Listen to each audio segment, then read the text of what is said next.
we wouldn't be where we are today if it weren't the right place, because nothing happens by accident. There's a purpose to everything, every moment of our day. We may not understand what it is. We may not get it right now. Welcome to the Lara Jane Layton Show. This podcast is for you, the person who keeps putting others first. Your self-talk has held you back. You no longer need to take a second seat. Let's explore ways to overcome self-doubt. You can silence that inner bully voice and achieve your full potential. Here's your host, Lara Jane. Welcome, friend. I am excited to have my new best friend, Glen, with me. And we are going to talk about honesty. Now, what is honesty? Sometimes we try to fool ourselves of what's going on in our lives, or we try to hide it from everybody else. But are we really honest with ourselves of where we're at and where we're going? What is it that past trauma of maybe it was rape or maybe it was being beat up, and you go, oh, I'm just going to pretend like that never happened. And I am not a victim. I am a survivor. I am a thriver. I can do this. And we just keep moving forward. But sometimes, are we being honest? And who are we being honest with? Glen, help me be more honest with myself and everyone I interact with. I was thinking, engage, interact. But we run into so many people, even in the grocery store. And are you authentically you at that moment? Are you being honest? Help me. That is a really great question, because in order to be honest with others, we have to start by being honest with ourselves. And if we're not honest with ourselves, can we even be honest with others? Because what we're presenting is not us, is it? Right. Like if I thought, okay, I'm just going to pull up every piece I've got in me and act like I am an extrovert for the next 30 minutes. Does that work? Are you being honest at the moment? You're being engaged, you're being happy, but where's that balance, of I really am an introvert and I really love one-on-one conversations. But this 30 people in the room shut me down. How do we be authentic in that? I mean, not that scenario, but whatever. How do I really engage with who I am? I think to job interviews. And how many times do we prepare for what we think they want to hear? And when what we think they want to hear isn't really who we are, but what answer do we give? And I look back over my life on some job interviews or promotion interviews, and it was like, okay, I didn't get promoted. And then I got thinking about it. Well, they could probably tell what I was saying wasn't what I really felt. And, people aren't stupid, and they know. You can feel it. You can see it. And I looked at that so many times over and over. And how many times do we do that? Oh, there's this cute girl over here. I want to go ask her out. So I try to make myself into what I think she wants. And we listen to this thing up here. And it tells us, oh yeah, this is what she wants. When you get over there, you find out that's not what she wanted at all. Well, if she pretends to want it because that's who she thinks you are, and now you're both being dishonest with your wants. Yeah. And how long is that going to last? Like a lot of first marriages. Absolutely. Absolutely. And it takes even with the first marriage, it takes time to discover again and meld together who you really are.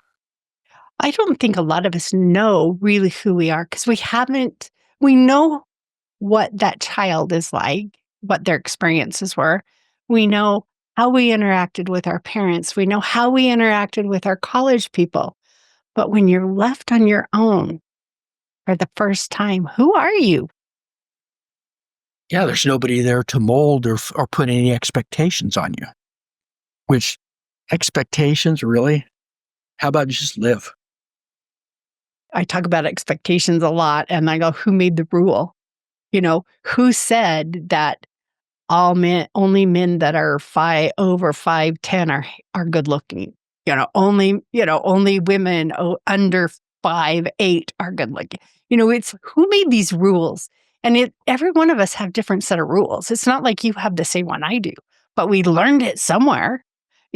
Who said that you're supposed to sleep with your door shut? Well, I know the firemen did, but who made that rule, and is it worth it? Is it your rule?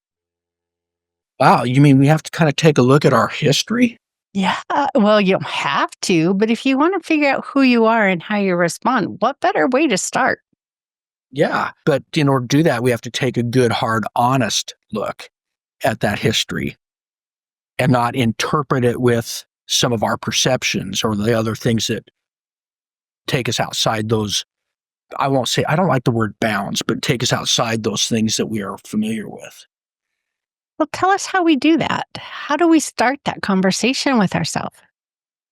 Well, the first off, think about when you go on an airline, what do they tell you during the briefing? If the oxygen masks come down, put your own on first.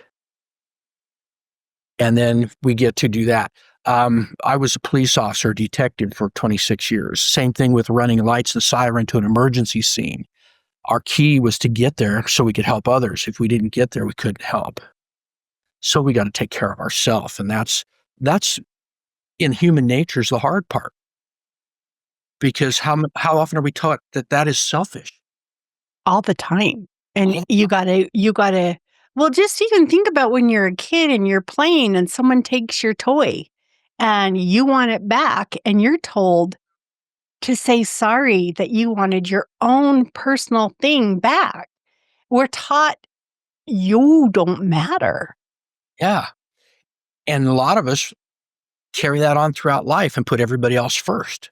Parents, as they get older, maybe want to retire and do something or have their relationship and develop that. And yet, who do we put before us?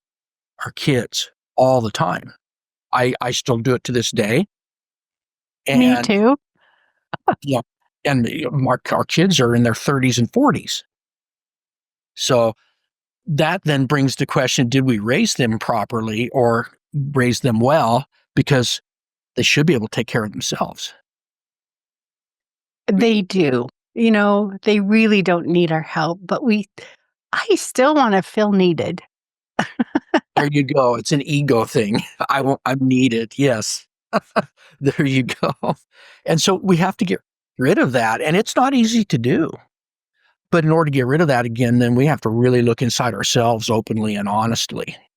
And then once we can change that open, honest look in ourselves, and that can be difficult, whether it be through counseling or whether it be through a good friend who calls you on your BS or a family member or whatever. But you've got to have good, solid people around you to help you nurture yourself. I've been reading the book Critical Conversations, and one of the things that it says also, not just the airline, but you got to know what you want first. What do I really want out of this conversation? And sometimes we forget what it is and we just want to be right, or we just want to be needed.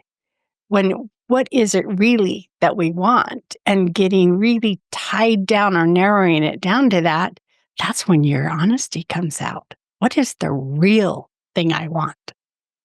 Honesty and integrity. I mean, authenticity is incorrect word, but integrity goes with it too. Yes. Part of that is you got to get out of the head because our head is developed to protect us. It's a great computer. Use it for the computer, it is.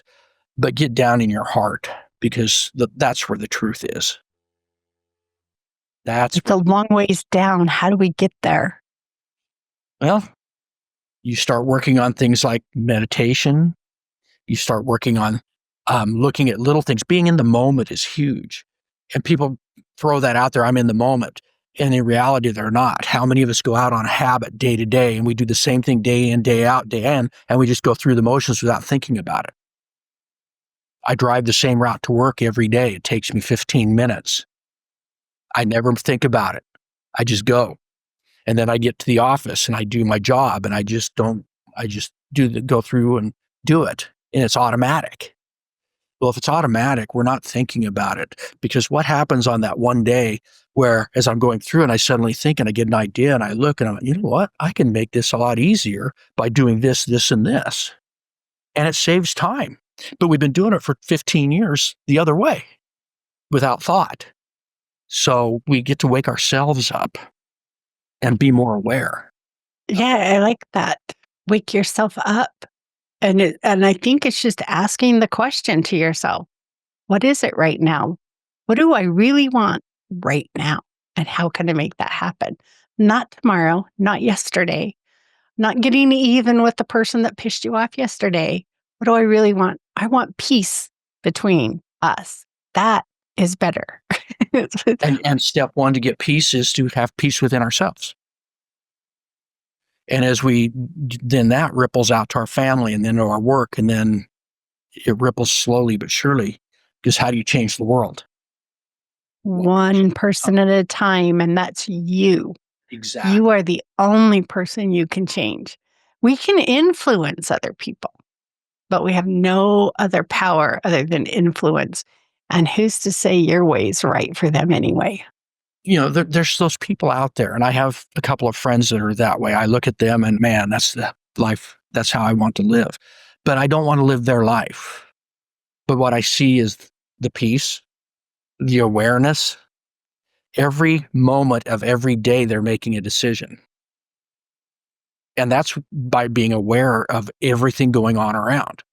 And that doesn't mean being scatterbrained and distracted, but fully aware and making a conscious choice to take that step forward or to step back out of that street or whatever it is. Well, let's talk about the scatterbrain thing, because it's something I think a lot of us run into.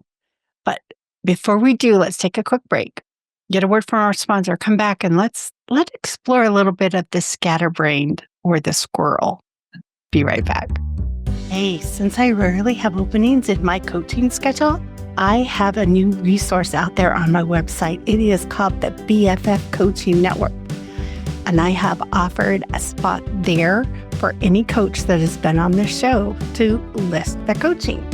You can go out there, you can listen to their episodes, you can feel a little bit about them, and then choose a coach that will work for you. So LauraJaneLayton.com, the BFF Coaching Network. Glen, you talked about Scatterbrain, and it just made me think of so many different situations and so many different things that I've been through where you go in with, I'm going to do this. And then you get there and you can't even remember what you came for because 30,000 other things popped in your mind between then and now. And then what do you do? And so we call it scatterbrain, or we call it the squirrel, or we call it all these different things. But it is all not really being in that moment. It's thinking of all the other things. So how do we kind of close that gap of our brain trying to think of 1,000 things we need to do today? It takes a lot of focus and it's hard work. But if we do it enough, then it's no longer hard work. One day at a time. Yeah. I mean, because I have that issue with social media. I go to read because I love to read, or I go to write, and then I'll be on my laptop and something will pop up and I'll go, oh, okay. And I'll look at that for a while. And then 30 minutes later, I'll think, oh, what have I been doing? And get back to what I intended. So it's not easy. But as we notice it and become aware of it, we can switch it. Now we can go, I don't really want to do that anymore. Okay, change. It's okay. You're in the moment. Make a conscious decision. Yes, I consciously have chosen that my social media is more important than finishing this book I promised to have read by tomorrow. And it's like that. Then you're in the moment. But until you make the conscious decision, you're scattered. Yeah. And it's basically just controlling self-control, which in today's world is hard because there's so many things. And I don't get I get all of the distractions because I see them every day. And some of them I'm very good at going, oh, okay, I don't need that. But then there's others I go, oh, shiny new toy.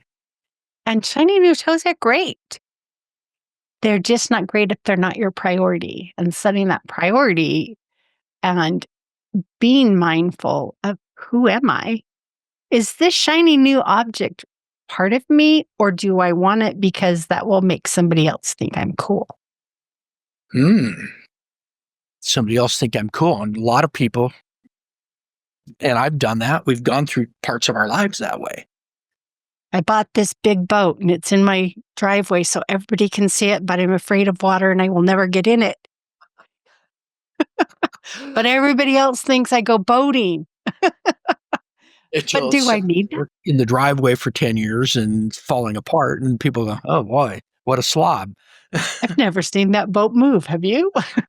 Okay, I don't really have a boat, but I am really afraid to death of water. But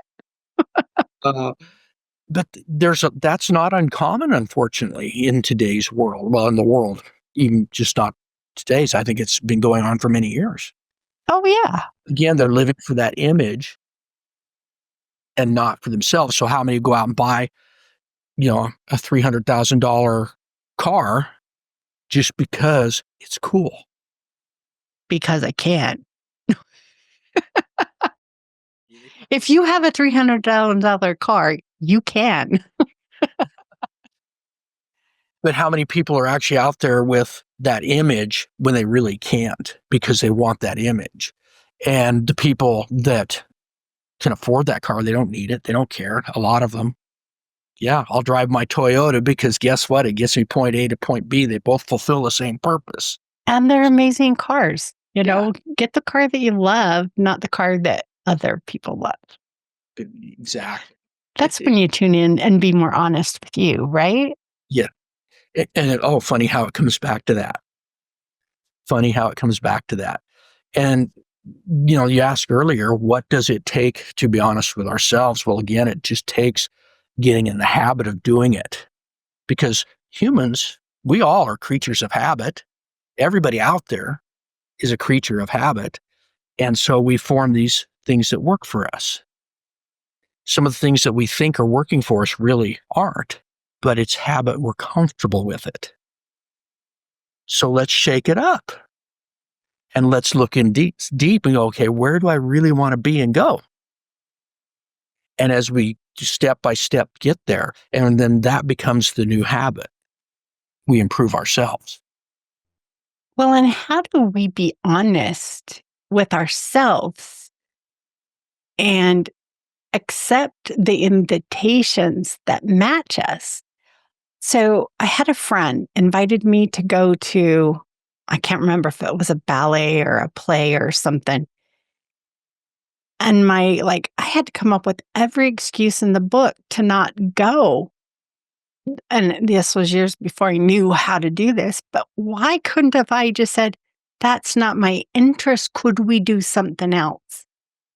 But instead of being honest and tuning into what I like to do, I lied.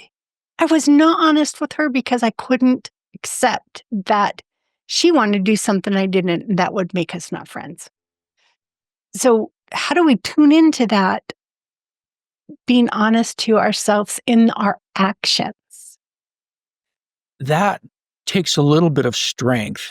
And that's, again, step by step. You weren't being honest with yourself. And I wasn't being honest with her. Which led to not being honest with your friend. And if we're not honest with a friend, how long are they going to be friends?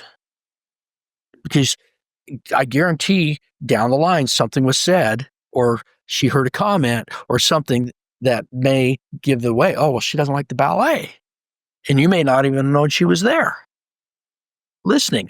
That's one thing that's hard is when you tell a lie, you have to tell how many other lies to cover it up. It's so much. That's too hard to keep track of. Yeah, you can't. It's impossible. So I just find out it's just easier just to say it and do it and be it, and then whatever. Are you going to hurt people's feelings? Maybe, maybe I not. can deliver it in a way the best of my ability not to, Yes. but I can't control how they react. No, and you shouldn't.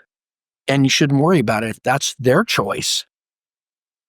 And we all have to make the choices. Would you lose a friend over it? Temporarily, maybe, but when they realize that you're actually being honest and we're a good friend, they're going to adjust and come back. And if you lose them, were they really a friend? Bingo. Bingo. And if they don't come back, then that's their choice. And that's the way it is.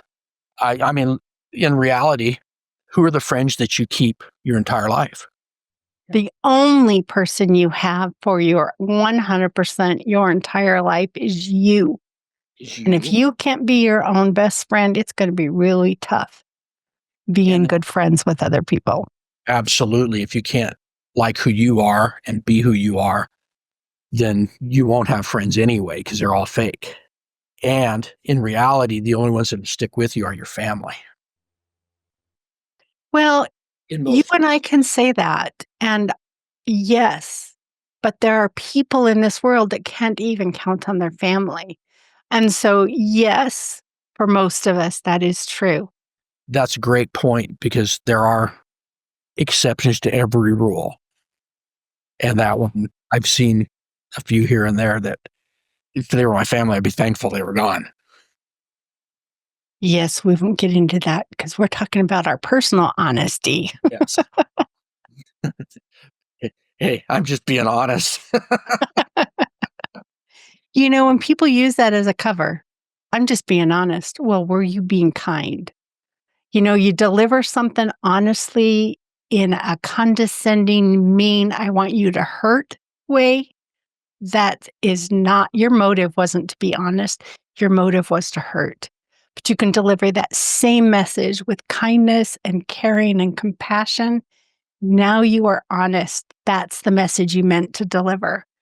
But I meant for it to get in, not make the person feel bad. And I think we need to do that to ourselves. How many of us lie to ourselves about, I'm just not cut out for this job? I'm going through the motions. I'm doing it, but I'm not cut out. You know what? If you weren't cut out, you would not be there. The people promoted you and put you in that leadership role for a reason. And sometimes it's our personal development. Sometimes it's because you're really good at the way you interact with people. But that you are in the right place right now today. And we lie to ourselves. We wouldn't be where we are today if it weren't the right place because nothing happens by accident. There's a purpose to everything. Every moment of our day, we may not understand what it is. We may not get it right now. But how many times have you looked back 5 years before and go, remember that day? Mm-hmm. And see the change that made in your life or the life of another because of something you did.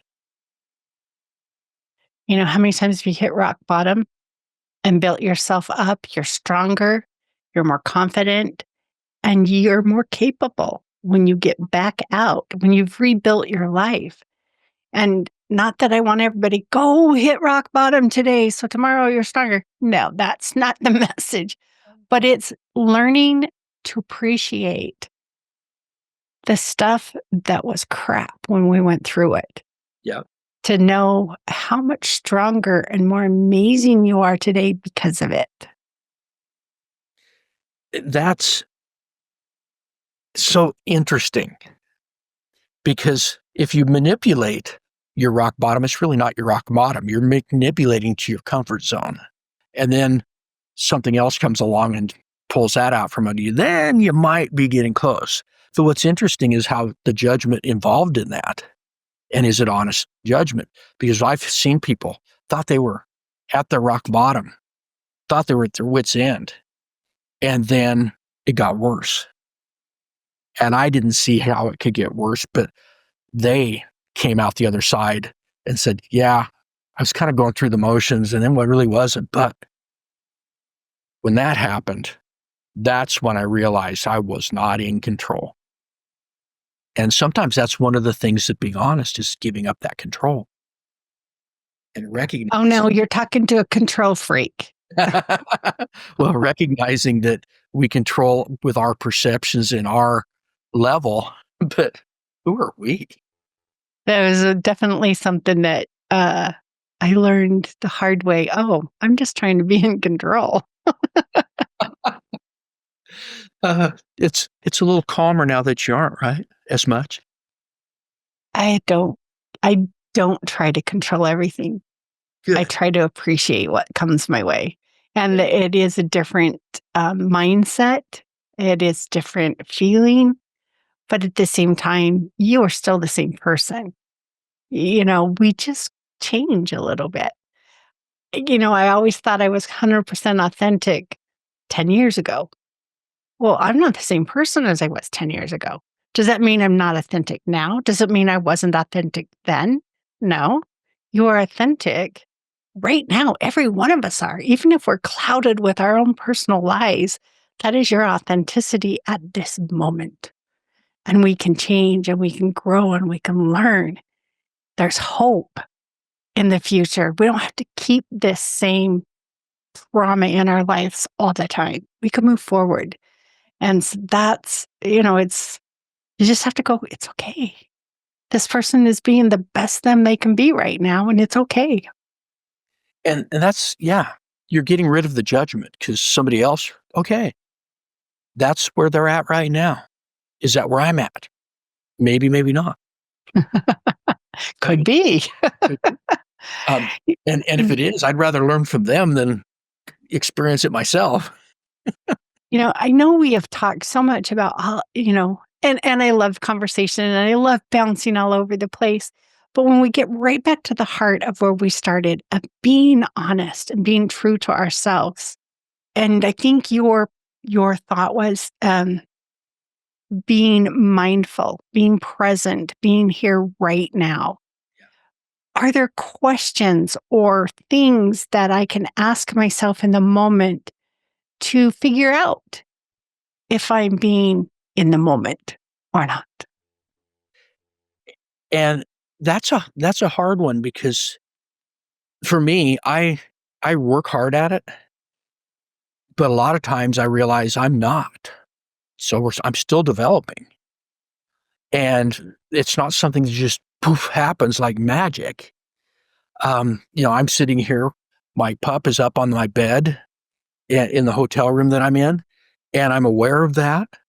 And I get to be with you, which is awesome, and with people and hopefully share something. So I'm aware, but how is it affecting what I'm doing now?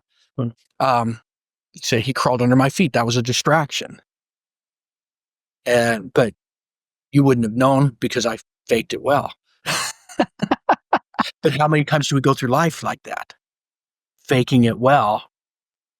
And that's that little hidden part. But having a distraction is just still being in the moment and allowing it to pass. We don't have to grab onto it.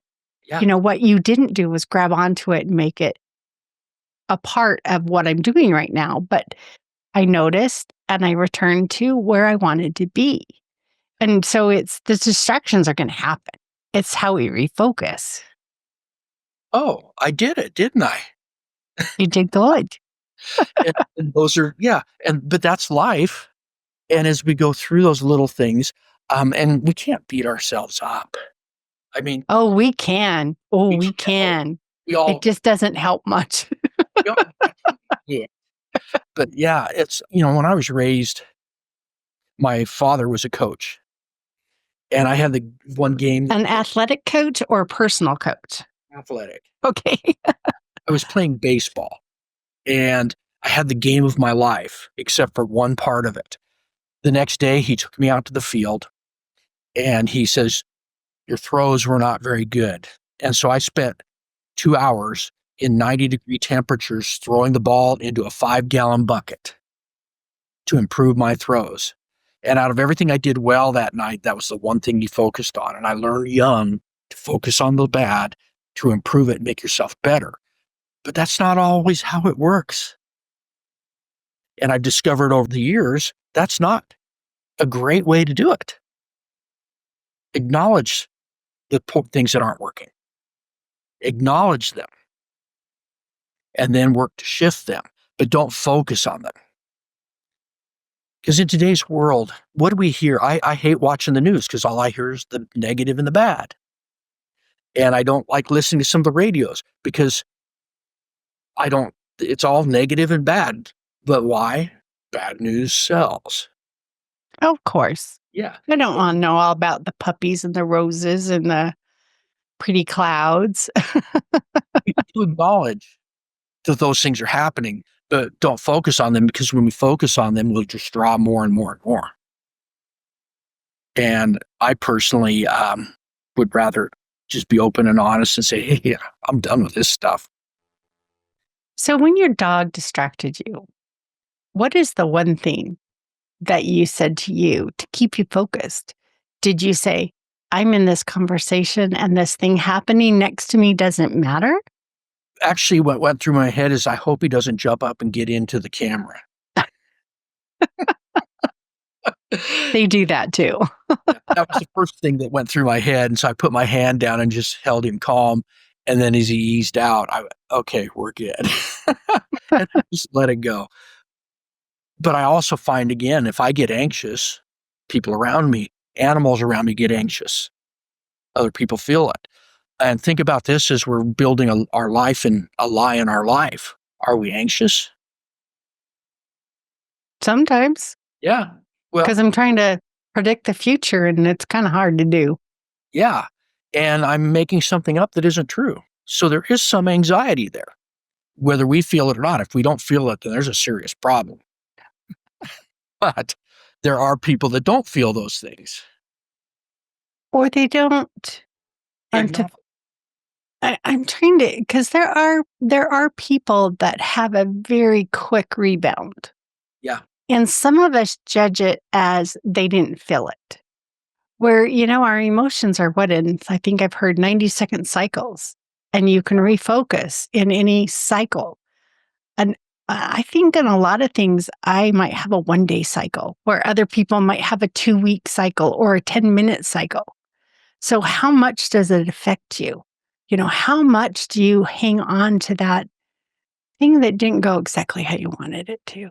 And I think that's where it's really critical that we be honest with ourselves.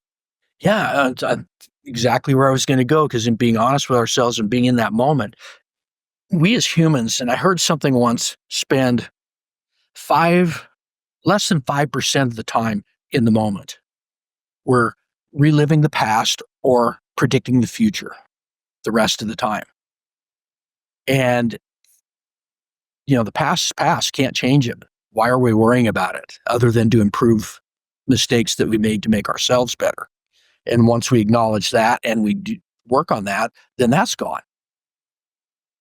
The future all depends on what we do right now.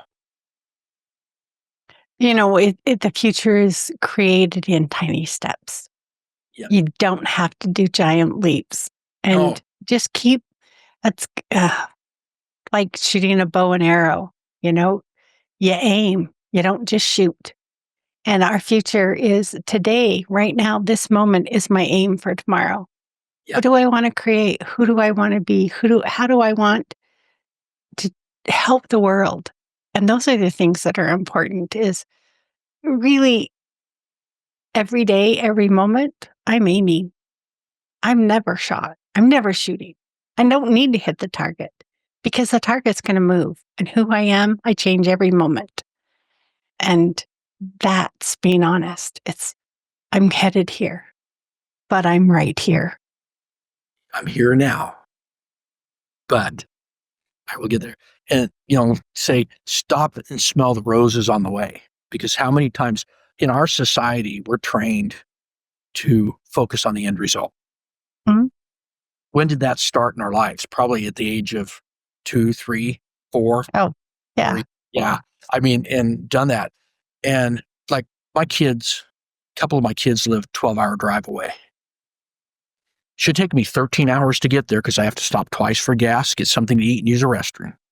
Well, on the way back one time recently, my wife said 3 hours into the drive says, "Oh, let's go stop at this place. It's a haunted hotel." And I looked at the watch. That's my first look at the watch. We're only 3 hours into the trip. Oh, don't worry. That trip took 3 days to get home. And you know what? It was one of the best trips of my life. I saw things that I just continually blown by like we do in life without paying any attention to them. I had done those trips so many times and never been in the moment. I was focused on the speedometer. I was focused on the road signs and never expanded out, was not aware. Yeah, some of us like the scenic route. I don't need to get there fast. I just want to see everything. And others on the expressway going as fast as we can to this one spot. And neither of them are wrong. No. And the end result is the same. We Yeah. still go. Yes. and and I got to be honest with myself. I had missed out on a lot. But now I do things differently now. So as we get to the end of our conversation, I think sharing who you are and some of your experience, like how do we get a hold of you? What do you do? I know you have a book. So let's share a little bit about your book.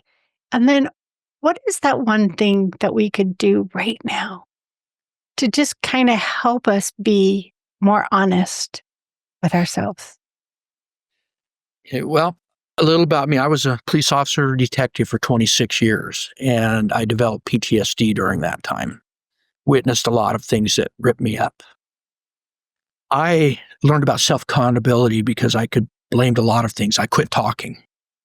Can't shut me up now. But I quit talking, and I ended up divorced, bankrupt, lost everything because of the decisions I made. And a lot of people blame that on PTSD or on the job. No, that influences your decisions, but it was my decision. And I have to own that. I get to own that. I don't have to, but I get to. During my healing time, I spent 3 years at my cabin by myself up in the mountains, and I got back in touch with nature. Great healer. Great healer. I love hiking in the mountains and going walking on the beach and just enjoying the sights and sounds and feels. And those are all healing things that we can do as individuals, whether it even be just a park. And then I wrote a book, and the psychologists call it journaling. And I documented a lot of the things that occurred to me in my life that had created the trauma and helped create the PTSD. And then I gave tips and hints on what I would do differently now that I didn't do then. So that's kind of the book. And it's called Bridging the Gap. It's on Amazon and on Barnes and Noble and several other. You can find it. But you got to put my name in because there's 150 Bridging the Gaps. I didn't make a good choice that day. It's a great topic, and I think we all have the need to bridge gaps. So I'm glad a lot of people have written it. So it's Glen Williams, correct? Yes, Glen Williams, Bridging the Gap. And then I was in a documentary called Is There Something Going On at Home? And it talks about the trauma and how trauma affects police and law enforcement families, that their spouses happen at work. Amazing documentary, and I'm just lucky to be part of it.